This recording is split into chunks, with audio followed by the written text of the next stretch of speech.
Hello students, welcome back to our channel general studies with Anoop K Verma. हम लोग कर रहे हैं यूपीएससी और ऑल स्टेट पीसीएस के लिए प्रैक्टिस सेट्स। और इस कड़ी में ये जो वीडियो है हमारा, ये उस वीडियो श्रृंखला का चौथा पार्ट है। This is the fourth part of the practice set. I hope so आपने पिछले तीनों पार्ट्स को देखा होगा, वीडियोस अच्छी लगी होंगी। तो बढ़ते हैं अपने पहले क्वेश्चन की तरफ, जो कि है हमारे पार्ट 4 का। तो हमारा फर्स्ट क्वेश्चन है, the Cripps mission arise in India in the year. Cripps mission Bharat में कब आता है, ये पूछा गया है। तो क्रिप्स मिशन जो है ये आता है 1942 को। तो यहाँ पर जो क्वेश्चन का करेक्ट आंसर होगा ऑप्शन नंबर सी होगा। और 1942 को मार्च के महीने में, this comes in the month of the March. और क्रिप्स मिशन जो है इसको हेड किया, बेसिकली जो मिशन था इसको हेड किया था स्टैफर्ड स्टैफर्ड क्रिप्स। ठीक है, ये नाम आपको ध्यान रखना है। स्टैफर्ड क्रिप्स ने इसको अध्यक्षता की थी।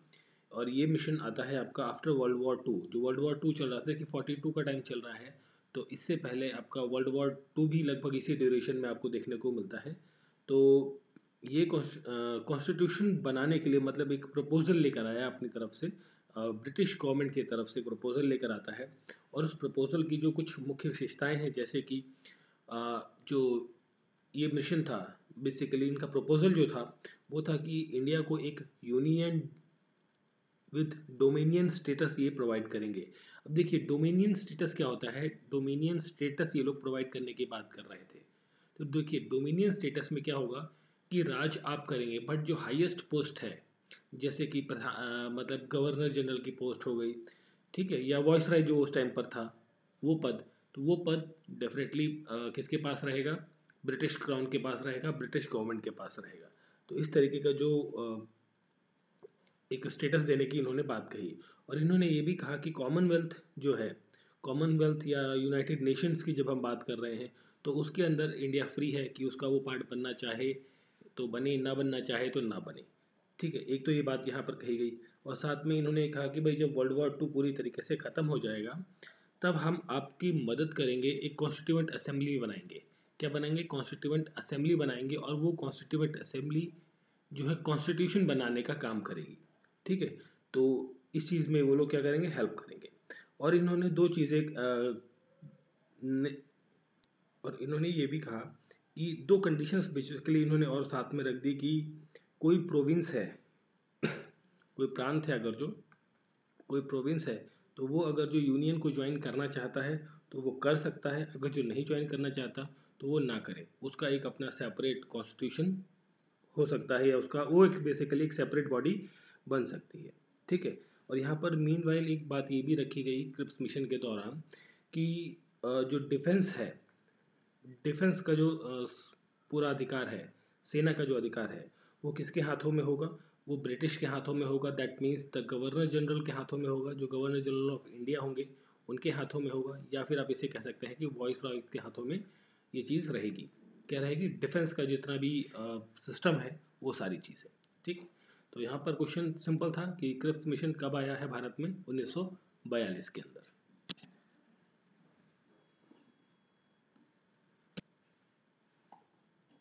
Who was defeated by Subhash Chandra Bose to become the president of Congress इन 1939? अब देखिए 1939 में 1939 और एक साल था 1938 का। ये 2 साल ऐसे थे जब आईएनसी जो इंडियन नेशनल कांग्रेस है उसके प्रेसिडेंट चुने गए थे। कौन? सुभाष चंद्र बोस। ठीक है, अब सुभाष चंद्र बोस चुने गए थे, तो सुभाष चंद्र बोस ने किसको हराया था ये पूछा गया है प्रश्न के अंदर।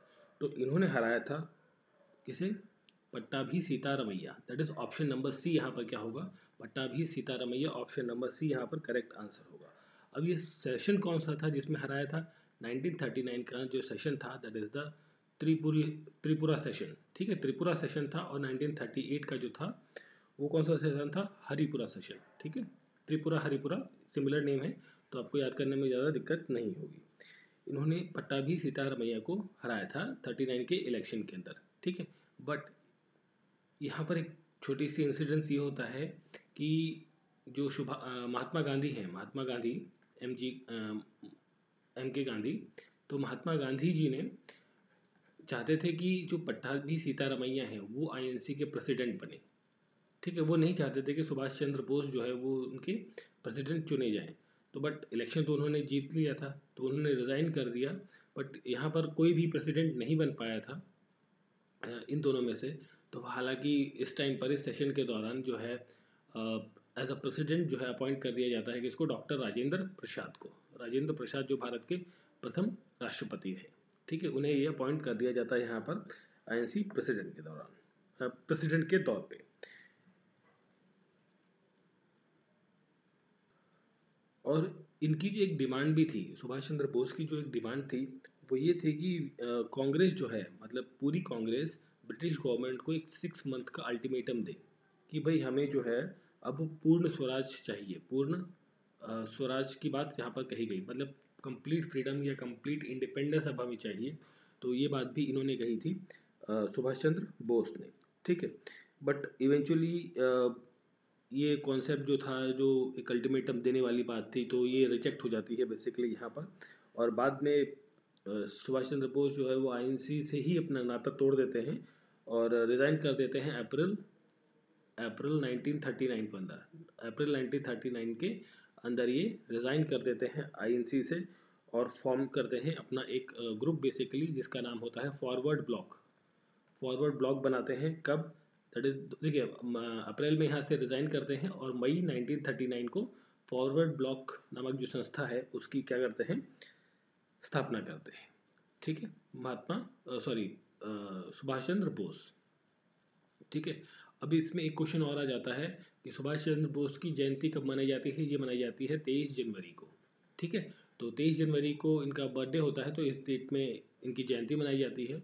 और गवर्नमेंट ऑफ इंडिया ने ये अनाउंस किया है कि जो 26 जनवरी का जो प्रोग्राम होता है 26th रिपब्लिक डे, तो उसको सेलिब्रेट किया जाएगा, मतलब 23 तारीख से लेकर 26 तारीख तक, मतलब ये 4 डे इवेंट जो है वो सेलिब्रेट किया जाएगा। और आपको ये भी पता होगा कि रिसेंटली जो दिल्ली के अंदर जो कर्तव्य पथ है, राजपथ हुआ करता था, उसका नाम हो गया है कर्तव्य पथ।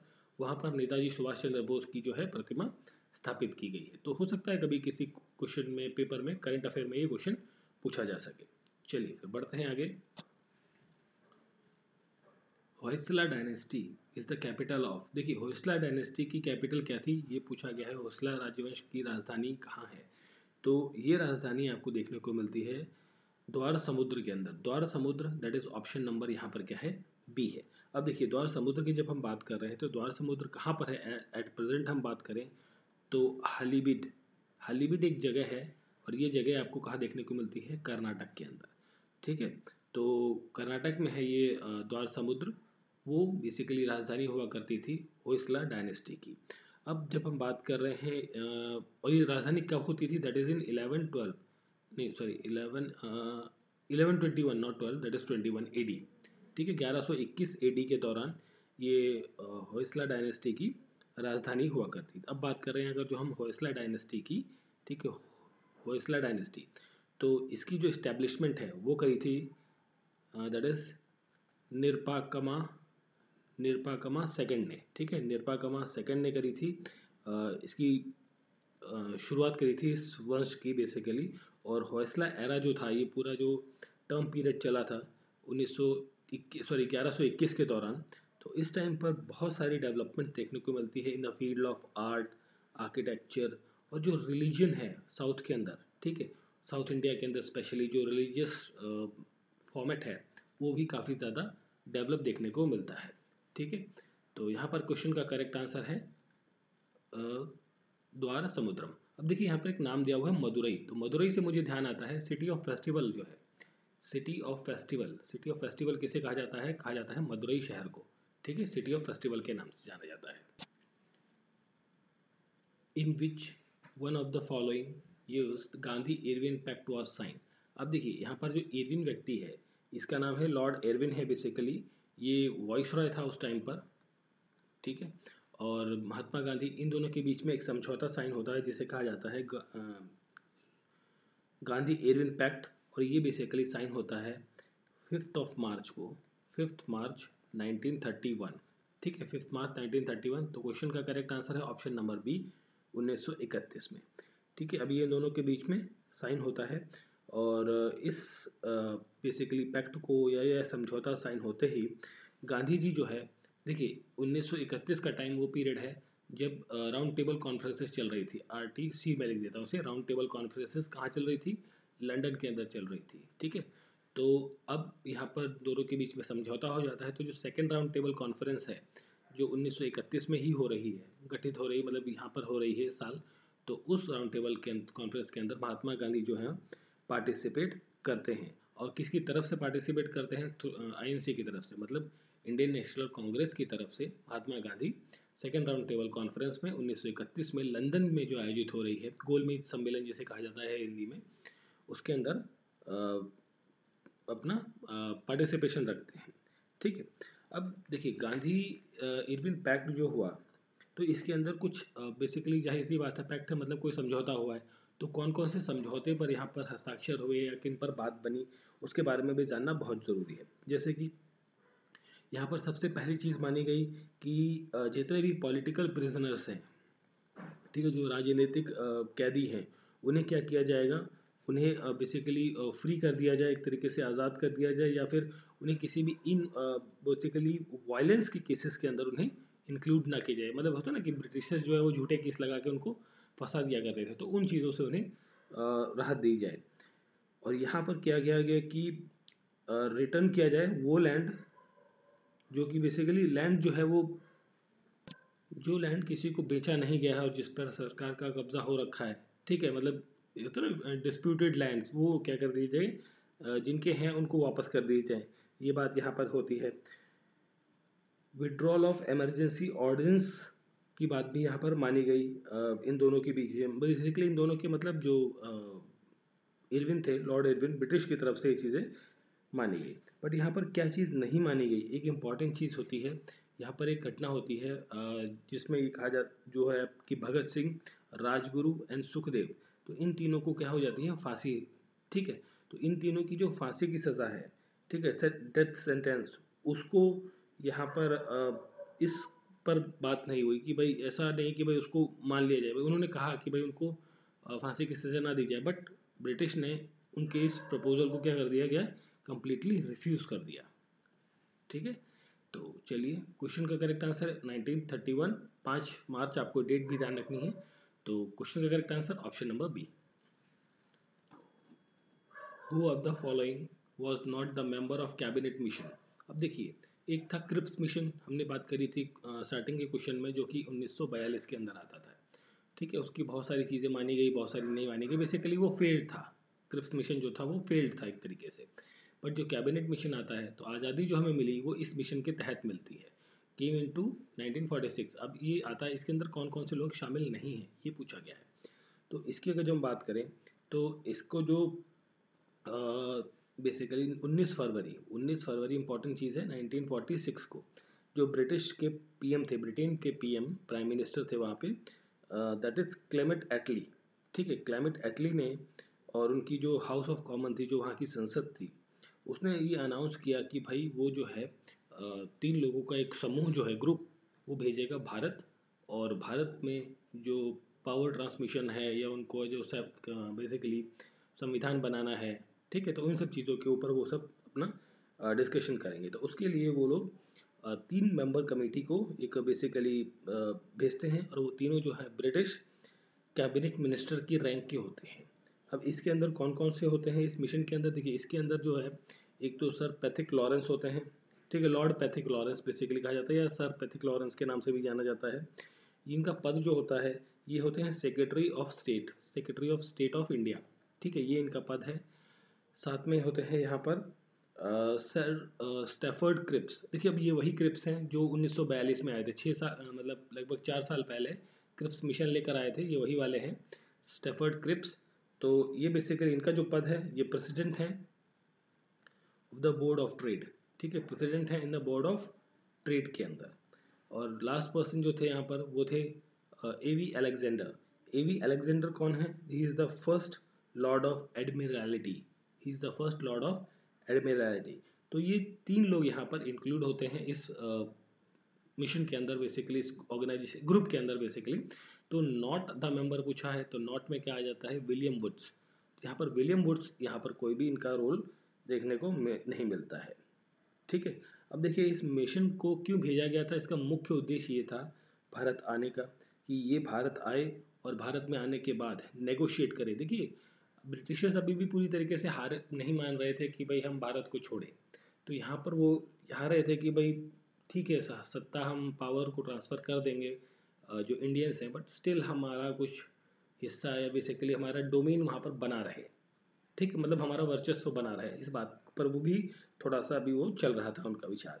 तो नेगोशिएट करने के लिए विद द पॉलिटिकल लीडर्स जो भारत के अंदर हैं, और ताकि वो भारत की गवर्नमेंट बना सके, नेशनल गवर्नमेंट बना सकें, और जो मशीनरी है, मतलब जो एक गवर्नमेंट मशीनरी होती है, सिस्टम होता है, उसको ट्रांसफ़र कर सके, उनकी पावर्स को ट्रांसफ़र किया जा सके इन द इंडियन हैंड्स। तो इसके लिए ये बेसिकली आपका क्रिप्स मिशन आता है 1946 के अंदर।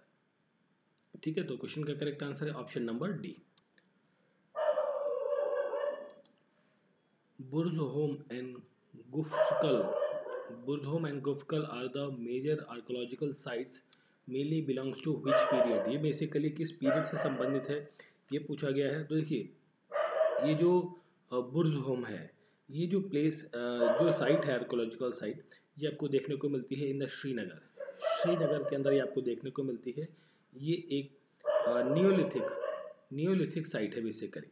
ठीक है, नियोलिथिक आर्कोलॉजिकल साइट है जो कि कश्मीर के अंदर आपको देखने को मिलती है, श्रीनगर कश्मीर, जम्मू कश्मीर के अंदर आपको देखने को मिलती है, और जिसके अंदर एनिमल हस्बेंड्री एंड एग्रीकल्चर से रिलेटेड कई सारे हमें एविडेंसेस देखने को मिलते हैं। उसी तरीके के एविडेंसेस हमें गुल्फ काल की जो साइट है इसमें भी देखने को मिलते हैं। और ये जो गुल्फ क्राल, ठीक है, गुल्फ क्राल जो आर्कोलॉजिकल साइट है, ये भी आपकी कहाँ पर है, this is also in the Kashmir, Jammu Kashmir के इलाके में आपको ये चीज़ देखने को मिलती है। जब जम्मू कश्मीर में है उसी टाइम की है, तो ये साइट भी आपकी क्या है, नियोलिथिक एज की आपको देखने को मिलती है। तो यहाँ पर भी जो क्वेश्चन का करेक्ट आंसर हो जाता है वो हो जाएगा option number C, neolithic period की ये दोनों साइट्स है। During the tenure of which among the following viceroy of India the capital of India is transfer from Calcutta to Delhi. देखिए कलकत्ता में पहले भारत की राजधानी हुआ करती थी, उसे दिल्ली शिफ्ट किया गया किस वायसरॉय के कार्यकाल के अंदर, ये पूछा गया है। अब देखिए 1911 तक भारत की राजधानी क्या थी, कलकत्ता थी। उसके बाद 11 में इसको शिफ्ट किया जाता है कलकत्ता टू दिल्ली अंदर द, देखिए जब यहाँ पर पूछी गई वायसरॉय के बारे में, तो वायसरॉय का जब हम बात करते हैं तो ये होता है basically tenure of the Lord Hardinge, option number C B यहाँ पर क्या हो जाएगा, करेक्ट आंसर हो जाएगा। और ये जो ट्रांसफ़र की जब बात करें, देखिए ईयर तो हो गया बट इम्पॉर्टेंट है डेट। तो 1 अप्रैल 1911 को इस डेट, सॉरी नॉट 1912, 1900, देखिए इस टाइम पर होता है अंटिल 11 तक रहता है, बट 12 के अंदर जो 12 का सेशन है, सॉरी 12 का जो सेशन है 1912 के अंदर ये शिफ्ट हो जाती है इस डेट यहाँ पर दिल्ली। देखिए इंडियन कैलेंडर के हिसाब से जो हमारा भारतीय सेशन चलता है, तो वो कब से कब तक चलता है, 1 अप्रैल से आपका 31 मार्च तक चलता है। ठीक है, तो 31 मार्च मतलब अगले सेशन 2012 में 1 अप्रैल को ये चीज़ दिल्ली आपकी शिफ्ट हो जाती है। ठीक है, Which of the following is oblique are the phases of ecological succession? अब देखिए यहाँ पर जो टर्म है इकोलॉजिकल सक्सेशन, इसका मतलब ये होता है कि जो कम्युनिटीज़ हैं, बेसिकली किसकी कम्युनिटीज़ के बारे में हम यहाँ बात कर रहे हैं, यहाँ पर हम बात कर रहे हैं प्लांट्स की या फिर एनिमल की। जो स्पीसीज़ हैं वो एक पर्टिकुलर एरिया के अंदर रिप्लेस्ड हो जाएं या फिर चेंज हो जाएं one form to another form.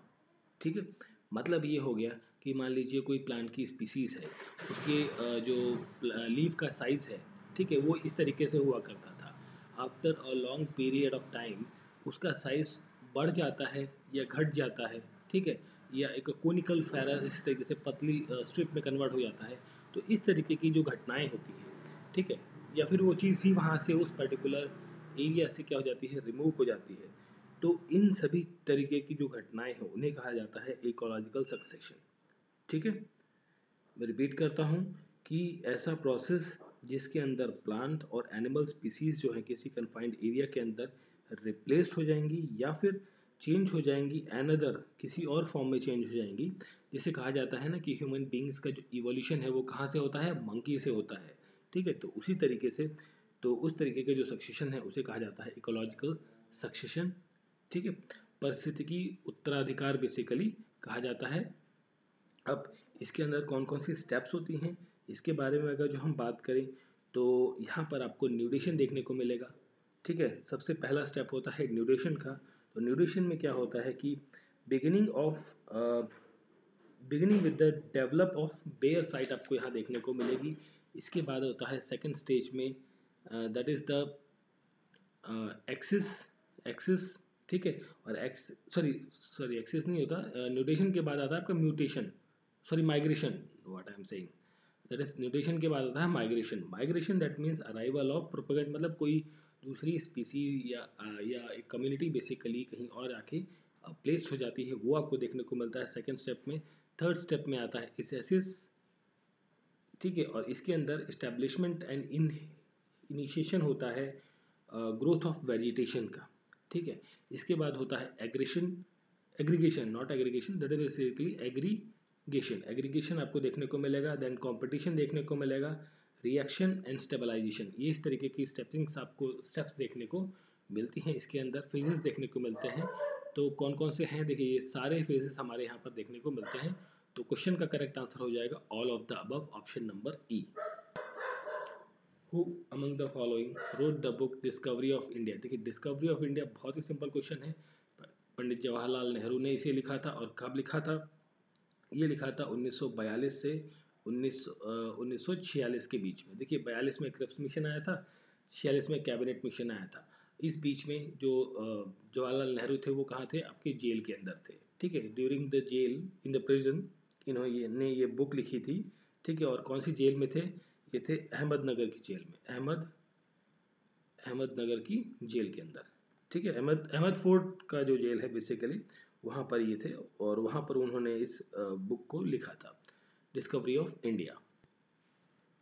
In the Mauryan administration Mahishi क्या होता है? देखिए मौर्यन एडमिनिस्ट्रेशन के अंदर जो चीफ क्वीन होती है, ठीक है, मुख्य रानी, उसे कहा जाता है महिसी। ठीक है, तो यहाँ पर जो करेक्ट आंसर होगा ऑप्शन नंबर बी हो जाएगा। ठीक है, option B is the correct answer.